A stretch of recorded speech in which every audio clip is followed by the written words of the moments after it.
Hello, my name's Stephen Knight from Wellbeing Meeting, and I'm here today with Laurence Shorter.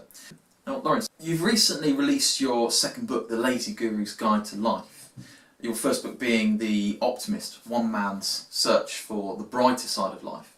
What was it that started you writing all of these books? The first book was the wish to somehow wrap up all of my skills and abilities into one thing. I've always been driven by this search to find what's the way that I can use all my creative abilities and so on.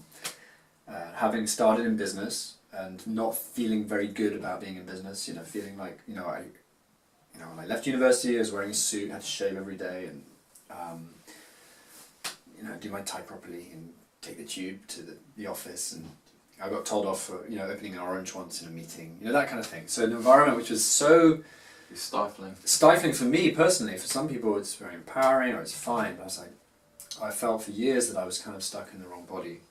And I had this creative gene, which I think you know about it if you've got it, which is just the urge to draw, to write. I used to have a band, at college, and I just was waiting for the moment to kind of give myself to that sort of life, to succeed as a creative. So I noticed as well that the people who society most admires or puts on a pedestal, I think, well, you're a genius, or they want to be around you, are creative people, people who are in some way outside of the box. And of course that could be a scientist or a sportsman, but the ideal of a creative life for me was something that I decided to pursue full time when I was around 30.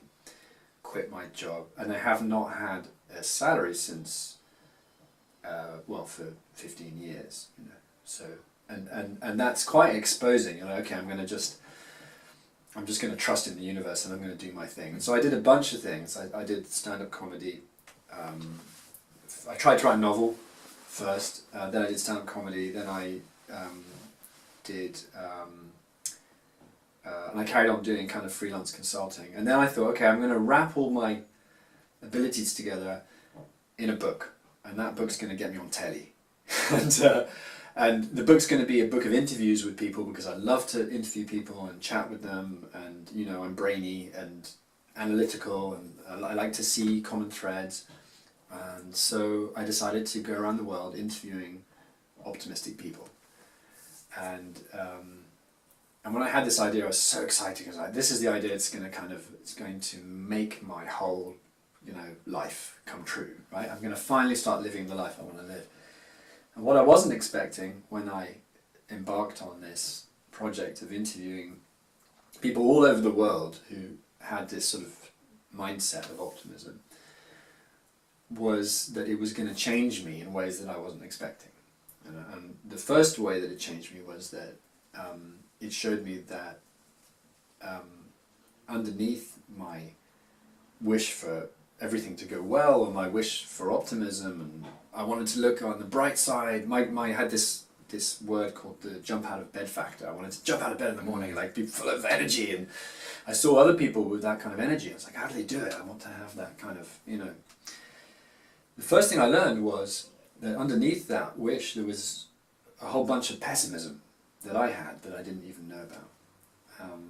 And when I say pessimism, I mean a whole bunch of beliefs, negative beliefs. Was it social beliefs or family beliefs? Self-beliefs mainly, and it's not just beliefs, it was childhood experiences, old resentments, feelings of being abandoned or neglected for whatever reason, as a child, fear of rejection, all those kind of layers of craziness that human beings have inside them, and I have inside me anyway. And so it took me to dark places, as well as inspiring places. And I learned that to really be, whole, optimistic or happy or creative in this world, you kind of need to go there. You need to go to those dark places. You need to be okay with them. And all the optimistic people that I was most impressed by, and I interviewed some famous people like Desmond Tutu and Richard Branson and Ashley Judd, the actress in the States, but also a bunch of ordinary people who had been through illness or loss. The ones who touched me the most were the ones who had really understood that life was about accepting difficulty and discomfort as well as just everything's going to be great, And then there was a kind of maturity and wholeness to them, that their happiness was grounded in something really real. So it really set me on this path of personal development. And that's where, from publishing that book in 2009, I really was at the beginning of a journey that took me into deeper and deeper places of self-understanding, and eventually the Lazy Guru. When I read your book, The Lazy Guru, what struck me is that you're covering a very complex topic about feelings, mindset, awareness, and lots of others, very, very simply, making it really accessible to absolutely anyone. Do you think, though, that simplicity for some people might struggle with that, feeling that by making those complex topics simple, that you're going to be losing something? So yes, you're right, it was a kind of like bringing together of many strands, because as I said, after writing my first book, I went to India, and I kind of absorbed all these different things. I tried so many things, from whatever it's shamanic healing or rebirthing, NLP, tapping. There's so much stuff out there. Everything. Yeah, there's probably that was just the tip of the iceberg, because there's always, and one thing I learned, there's always something new that's coming along. That is a technique to allow you to kind of integrate or heal something that's that's in you,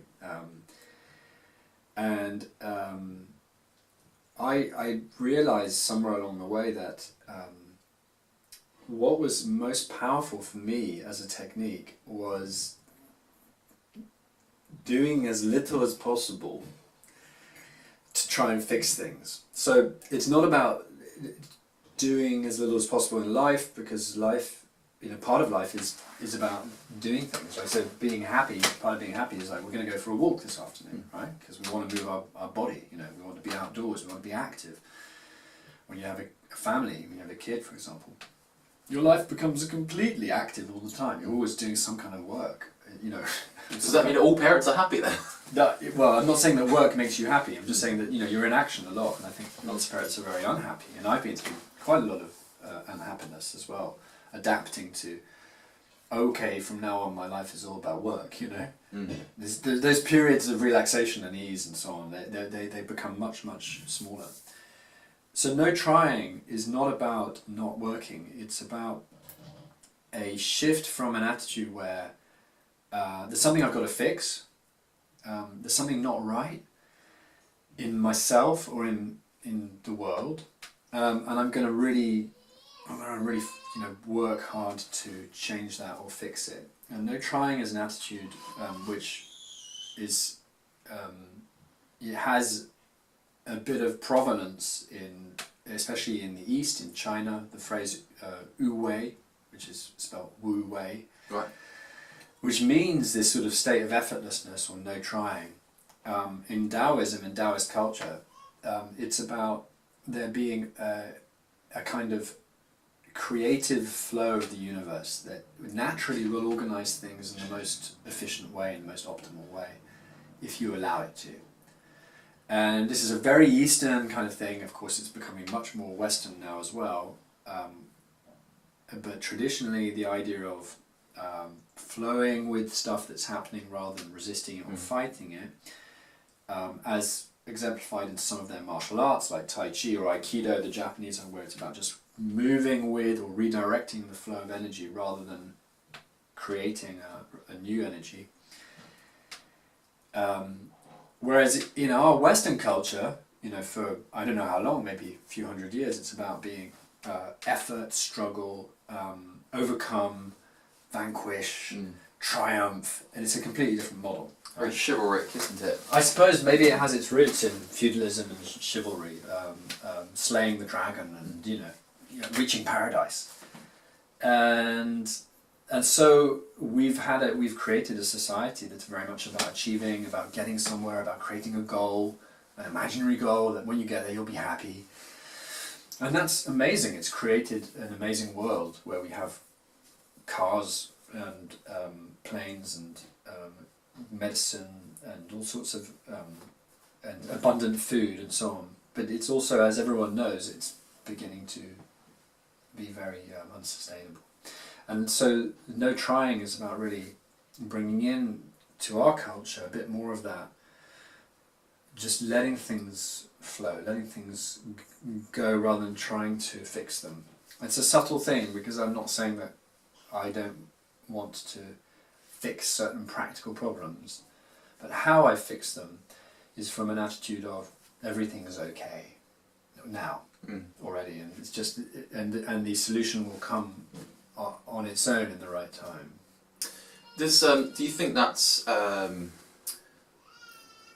is a difference in perception of, in the West? We get so wrapped up in our own lives, and we sort of get contained in these sort of microclimates of our own self-awareness, that we're not aware of the bigger picture and the world around us. And having that sort of more holistic, kind of more aware view of what's happening around you actually makes that whole thing of being able to let go a lot easier. Yeah, I'd say so. I mean, I think I'd agree that being in a bubble, which, by the way, I'm in a bubble all the time. My concerns, my to-do list, my work, my family. What are we going to do next? And I'm pretty sure I understand what you're saying. Not to mean listening to the news and reading lots of stuff so you know about what's happening in Uruguay or Canada. That's important, maybe, if you like doing that kind of thing. But actually what you're talking about is being,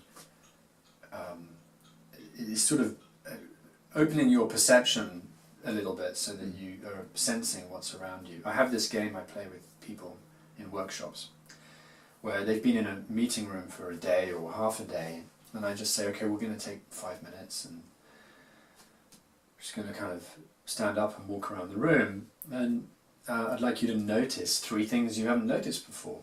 And they always, and I do too, it's like, I never noticed there was a light there. No, I've been here for hours, I didn't notice that, there was a plant there. And it's just, we don't tend to look around and really take in and absorb the colours, the feelings, and that's mindfulness in a way. But that ability to stop and to sort of sit back from the narrow focus of the task and kind of open up your field so that you are perceiving and sensing more the reality that's right now. It's not a very intellectual or sophisticated or glamorous thing, but what it does is it instantly gives you more information and more data, and it means that when you return to your focus, you're more efficient and there's more there, including inspiration and ideas. Of course, everyone knows that Archimedes or Newton or Einstein had their big aha moments when they weren't working at their desks, when they were doing something. Isaac Newton was under a tree, kicking back. Yeah, but or having a bath. So it's like that resource. I mean, that's this kind of we're so busy mining and trying to get value from our business or from the ground or the earth or from our own minds, kind of mining and mining to get something, to get the gold. But the gold's really all around us, and I think that's what people who achieve a level of mastery in their, whatever their profession is, kind of get that that's where inspiration or change comes from, not from in your head, but sort of out there. Now, I read through the book very, very quickly, and I think that's a testament to its readability and the accessibility of the content. I love the analogies, and once I picked it up, I did not want to put it down. What I also loved is that you laid out your concept of why we, as a society, are where we are in a situation of stress and struggle. And then you inform the reader of positive alternatives. And this is where so many authors stop, but you go on and you give simple steps on how to reach this state of achieving more with less effort. If someone was very new to the idea of wellness and mindset, how easy would it be for them to pick up a copy of this book and start applying these lessons today? Yeah, for sure. I think that's, it's interesting, I don't think about it being a book that people who don't know anything about mindfulness or well-being encounter, but there's no reason why they shouldn't, because it doesn't assume anything. And there's one very, very simple thing which is right in the middle of the book, which is really the core of it, and then like you say at the end, there's a whole bunch of little techniques that I offer, which are just things that they're just examples really of things I've tried. The main thing is, and then it's for anyone, and I think it's very accessible, is just to stop. You just stop. Whatever you're doing, if you're not enjoying it, if it's stressful, there's an opportunity there for you to sit back and take a pause, tune in, and let go of let go of whatever it is you thought you had to be doing. Certainly if you're trying to write something or come up with an idea, or if you're in a meeting, or if you're in an argument, you're trying to get somewhere, that's constructive or good, that is often all that's needed, is just to stop. Because you're going down a track you don't need to go down, and it doesn't feel good, just stop. So that's incredibly easy, and I certainly didn't invent it, but it's kind of the core of the whole idea.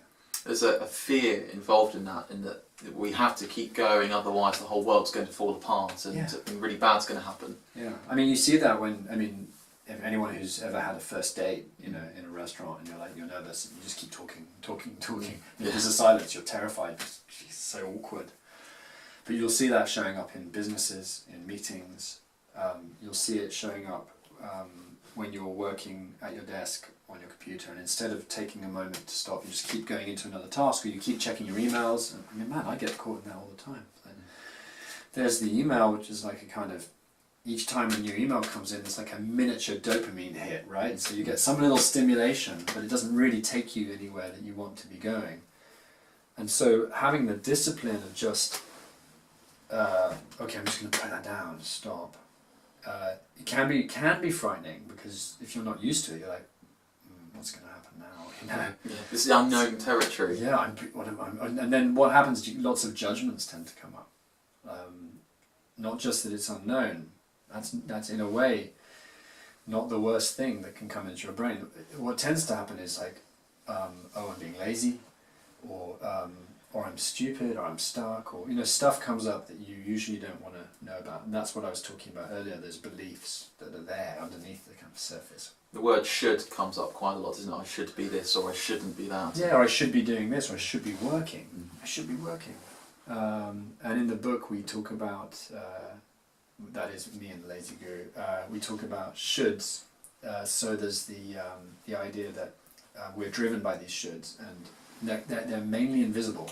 They're like these little kind of creatures that run us. And so I'm really, in a way, this is partly inspired by modern therapy techniques like CBT, which have you look at your beliefs and so on in a very rigorous way. But you can just sit down and stop, sit down, tune into what are the shoulds that are driving you right now. I should be, nailing this interview, or I should be looking good, or my face should look like attractive, and all those things that kind of hold us back.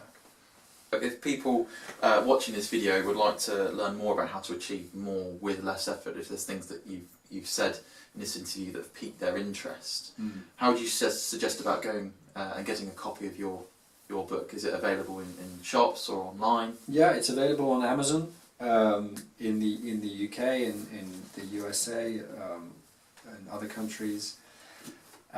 You can also get it in Waterstones, depending on the branch. Most branches have it, you may have to ask. You can visit my website, which is lazyguru.co.uk, and I wish you would, because it's really pretty, and we spent loads of time on it. But really, it's you can. There are many ways to access the book, and also I have some videos and stuff online. If you put my name into Google, Laurence Shorter, you might find something you like. Brilliant, thank you. So the book is The Lazy Guru's Guide to Life by Laurence Shorter. Laurence, thank you so much for taking time to be with me today, or inviting me into your home. My name's Stephen Knight from Wellbeing Meeting. Make sure you find us on Facebook and subscribe to our newsletter. We've got loads of articles on well-being, stories, tips, interviews, and I'll see you on the next one. Can I just add something which you may or may not edit in, which is that it is actually co-authored in a way with my illustrator Magali Charrier. So I am the author, but she created these amazing images, and that itself was a kind of, she's a professional artist, and that was an amazing example of the Lazy Guru idea at work, that we collaborated together. If you've ever collaborated with someone on a creative project, you'll know that it can be quite difficult, because you have different ideas and then emotions come up, and we really had to I had to really practice the stopping and the tuning in and letting go a lot in order for this beautiful thing to come into existence. So she's quite a big part of it as well. Her style. And the imagery is really profound. If I find something here, so it's quite it's not complex. It's simple, and it really embodies the text that you're reading in the book. It goes very beautifully with it, and its simplicity means that doesn't clutter your head as you're reading through the book. It just sort of helps you flow through the pages effortlessly. Really, really lovely stuff. Thank you. Thanks, Stephen. Nice to chat. Oh, thank you very much. All right.